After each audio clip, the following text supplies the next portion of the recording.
ഇപ്പോൾ സ്വർണ്ണ വ്യാപാരി ശ്രീ ജസ്റ്റിൻ പാലത്ര കൂടെ നമ്മോടൊപ്പം ചേരുന്നുണ്ട്. ശ്രീ ജസ്റ്റിൻ പാലത്ര, തുടർച്ചയായി 5 ദിവസം നമ്മളൊരു ഇടിവ് കണ്ടതാണ്. സ്വർണ്ണത്തിലൊക്കെ നേരിയതാണെങ്കിലും ഒരു തുടർച്ചയായിട്ടൊരു കുറവ് തന്നെയായിരുന്നു. അത് വലിയ രീതിയിലൊരു പ്രതീക്ഷയുണ്ടായിരുന്നു. പക്ഷേ ഇന്നിതാ 1080 രൂപയായി വർദ്ധിച്ചിരിക്കുകയാണ്. എങ്ങനെയാണ് ഇത് ബിസിനസ്സിനെ ഇപ്പോൾ ബാധിക്കുന്നത്? പ്രധാനമായിട്ടും ഈ യുദ്ധം അത് വല്ലാതെയാണ് ഈ ഒരു ബിസിനസ് വലിയ രീതിയിൽ ബാധിച്ചിരിക്കുന്നത്. നിലവിലെ ഒരു സാഹചര്യം എങ്ങനെയാണ്? ഈ സ്വർണ്ണവില ഈ കുറയുമ്പോൾ ആളുകൾ എത്താറുണ്ടോ? അതെ, ഈ 3-4 ദിവസം ഒരു കുറവ് കണ്ടപ്പോൾ ജനങ്ങൾക്കെല്ലാം ഒരു ആശ്വാസം വന്നതാണ്. പക്ഷേ പിന്നെയും അതിപ്പോ കൂടിയിരിക്കുകയാണ്. അപ്പം നമ്മൾ മുമ്പ് പറഞ്ഞതുപോലെ തന്നെയാണ്, വില ഇനിയും കൂടാനുള്ള സാധ്യതകൾ തന്നെയായിട്ടാണ് കാണുന്നത്. കാരണം നമ്മൾ മുമ്പ് പറഞ്ഞ പുറത്ത് വിദേശപരമായ അല്ലെങ്കിൽ ഫോറിൻ പ്രശ്നങ്ങൾ എല്ലാം തന്നെ ഇപ്പോഴും നിലനിൽക്കുകയാണ്. അതിനൊരു ശാന്തത ഇപ്പോഴും വന്നിട്ടില്ല. ഓരോരുത്തർ ഓരോന്ന് പറയുന്നതല്ലാതെ ഒരു കറക്റ്റ് പിക്ചർ നമുക്കിപ്പോൾ പിടികിട്ടുന്നില്ല. ട്രംപ് ഒന്ന് പറയുന്നു, ഇറാൻ വേറൊന്ന് പറയുന്നു. അപ്പൊ ഇത് ഏതാണ് ശരി ഏതാണ് തെറ്റെന്നൊന്നും നമുക്ക് മനസ്സിലാകുന്നില്ല. അപ്പൊ അതുകൊണ്ട് ഇപ്പൊ ഡോളർ റേറ്റ് ആണെങ്കിൽ തന്നെ കണ്ടില്ലേ, 100 രൂപയോളം ആകാറായിരിക്കുന്നു. അപ്പൊ അങ്ങനെ വരുമ്പോഴ് ഈ നമ്മുടെ ഫോറിൻ മണിയുടെ ശേഖരം കുറഞ്ഞ് പോയിക്കൊണ്ടിരിക്കുകയാണ്.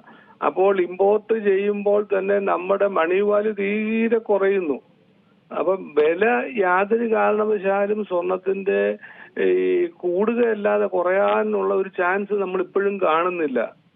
പക്ഷെ കച്ചവടക്കാരെ സംശയമുള്ള ഒരു ആശ്വാസമായി തോന്നി. ഒരു 3-4 ദിവസം താന്നപ്പോൾ അപ്പം ജനങ്ങളൊക്കെ ഒരു സന്തോഷിച്ചു. കുറച്ചൊക്കെ കച്ചവടങ്ങൾ ഒരു അനങ്ങി വന്നതാണ്. പിന്നെയും അത് സ്റ്റോപ്പ് ആവും. ഇപ്പം നിലവിലെ ഒരു കച്ചവട രീതി എങ്ങനെയാണ്? പ്രധാനമായിട്ടും ഈ ലൈറ്റ് വെയിറ്റ് ആഭരണങ്ങൾ അത് തന്നെയാണ് ആളുകൾ ചോദിച്ചു വാങ്ങുന്നത്. അതുപോലെ തന്നെ 18 ക്യാരറ്റിന്റെ ഒരു വിപണിയൊക്കെ എങ്ങനെയാണ്? തീർച്ചയായിട്ടും മുമ്പ് നമുക്കില്ലായിരുന്നത് പോലെ തന്നെ 18 ക്യാരറ്റ് എന്ന് പറയുന്നത് പണ്ട് ജനങ്ങൾ തള്ളിക്കളഞ്ഞ സാധനമാണ്. 22 അല്ലാതെ ഞങ്ങൾക്ക് വേണ്ട എന്ന് പറഞ്ഞിരുന്ന അതിന് വിപരീതമായി ഇപ്പോൾ 18 അന്വേഷിച്ച് കടകളിൽ വന്ന് വാങ്ങിക്കാൻ തുടങ്ങിയിരിക്കുന്നു. മാത്രമല്ല മറ്റൊരു കാര്യം, ഇനി വേണ്ട 14 ക്യാരറ്റിന്റെ പ്രൊഡക്ഷനും തുടങ്ങിയിരിക്കുന്നു. അതുപോലെ തന്നെ 9 ക്യാരറ്റിന്റെ ആഭരണങ്ങളും ഉണ്ടാക്കി കഴിഞ്ഞു.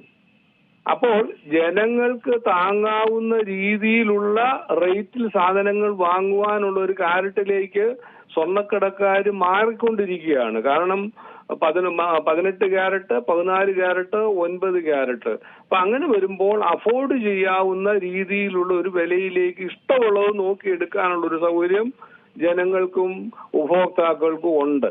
പക്ഷെ അതുകൊണ്ടൊന്നും ഉപഭോക്താക്കൾ നഷ്ടം സംഭവിക്കുന്നില്ല. കാരണം 18-18ന്റെ വിലയും 14-14ന്റെ വിലയും 9-9ന്റെ വിലയും മാത്രമേ നമ്മൾ എടുക്കുന്നുള്ളൂ. തിരിച്ചു കൊടുക്കുമ്പോൾ ആ ക്യാരറ്റ് അനുസരിച്ചുള്ള വില അവർക്ക് തിരിച്ചു കിട്ടുകയും ചെയ്യും. അപ്പോൾ ഈ ജനങ്ങളെ സംബന്ധിച്ചിടത്തോളം ക്യാരറ്റ് കുറഞ്ഞത് വാങ്ങിക്കുന്നത് കൊണ്ട് അവർക്ക് നഷ്ടം ഉണ്ടാകുന്നില്ല. അവർക്ക് താങ്ങാവുന്ന ലിമിറ്റിലുള്ള സാധനങ്ങൾ വാങ്ങിക്കാൻ അവർക്ക് കഴിയും. അതുകൊണ്ട് ലൈറ്റ് വെയിറ്റ് ആഭരണങ്ങളിലേക്ക് ഇപ്പം മാറി തുടങ്ങി എല്ലാവരും. കനം കുറഞ്ഞ, ഞാൻ പറഞ്ഞല്ലോ മുമ്പ് പറഞ്ഞ പോലെ 1/2 ഗ്രാമിന്റെ മാല വരെ ഇപ്പൊ ഞങ്ങൾ ഉണ്ടാക്കി തുടങ്ങിയിരിക്കുന്നു. 1/2, 1, 1.5, 2ന്റെ മാലകൾ ഇപ്പം അതിന് നല്ല ഡിമാൻഡാണ്. ഇപ്പൊ ഓൺലൈനിലൊക്കെ നമ്മൾ പരസ്യം ചെയ്ത് കഴിയുമ്പോൾ ആൾക്കാർ ഇപ്പൊ തപ്പി വരാൻ തുടങ്ങി. ആ 1/2 ഗ്രാമിന്റെ 1 ഗ്രാമിന്റെയും മാലകൾ അത് വാങ്ങിക്കുന്നുമുണ്ട്. ാണ് ഈ രാജ്യത്തെ പൊതു സ്വകാര്യ മേഖലാ ബാങ്കുകളോട് പ്രധാനമായിട്ടും ഈ ഗോൾഡൊക്കെ നമുക്കറിയാം പണയപ്പെടുത്തിയിട്ട് അതിന് പൈസ വാങ്ങുന്ന ഒരു രീതി.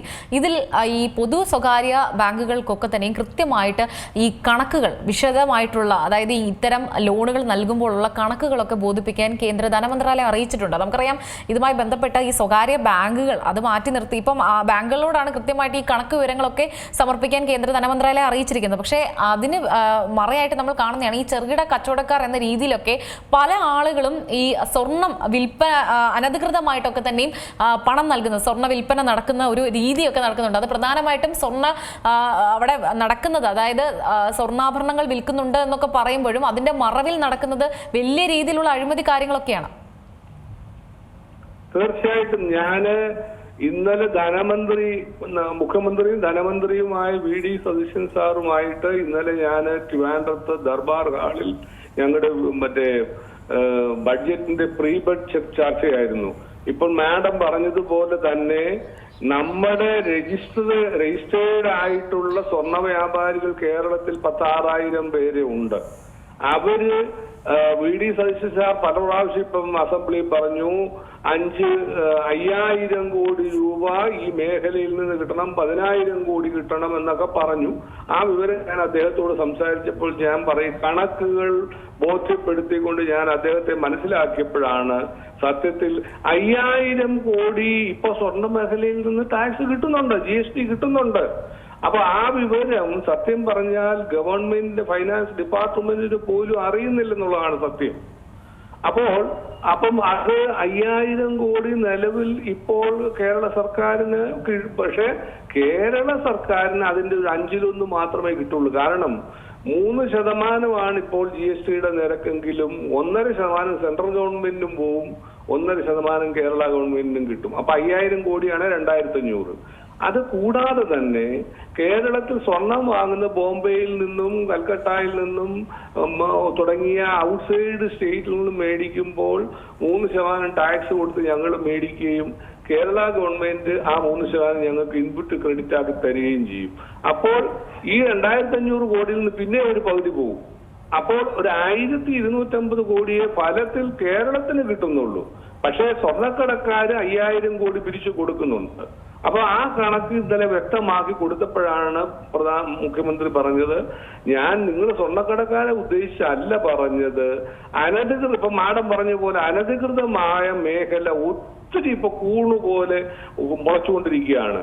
ഇപ്പൊ പല പേരുകളിൽ പഴയ സ്വർണം മാത്രം എടുക്കുന്ന ഒത്തിരി കടകള് സംസ്ഥാനത്തിന്റെ വിവിധ സ്ഥലങ്ങളിലുണ്ട്.